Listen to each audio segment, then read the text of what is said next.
बहुत समय पहले की बात है। एक छोटे से गांव में रामू नाम का एक लड़का रहता था। उसका परिवार बहुत गरीब था। उसके पिता मजदूर थे और माँ घरों में काम करती थी। गरीबी के बावजूद रामू के माता पिता ने उसे हमेशा एक ही बात सिखाई थी। बेटा, चाहे जो हो जाए, झूठ मत बोलना और किसी का हक मत मारना। ईमानदारी सबसे बड़ी पूंजी है। रामू इन बातों को अपने दिल में बसा लिया था।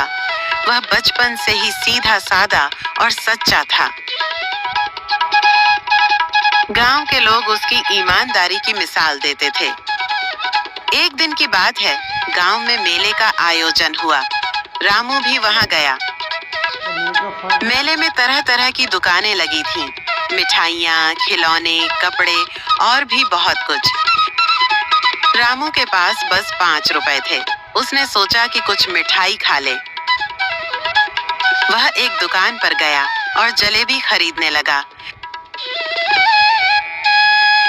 पैसे देने के बाद जब उसने अपने पैसे गिने तो उसे महसूस हुआ कि दुकानदार ने गलती से उसे 50 रुपए ज्यादा लौटा दिए।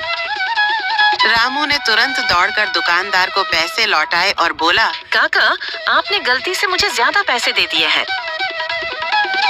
दुकानदार पहले तो हैरान रह गया, फिर मुस्कुराते हुए बोला, बेटा, आज के जमाने में जहाँ लोग एक पैसे के लिए झगड़ते हैं, वहाँ तू इतना बड़ा सच बता रहा है। भगवान तेरा भला करे।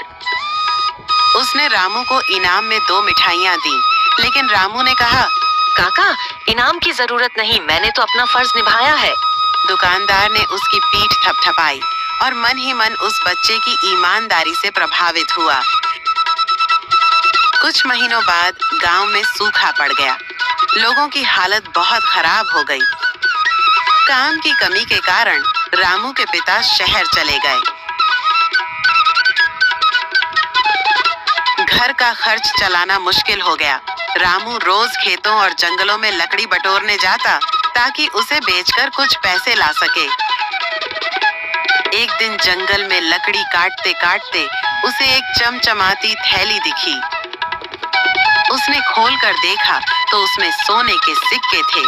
रामू की आंखें चौंधिया गईं।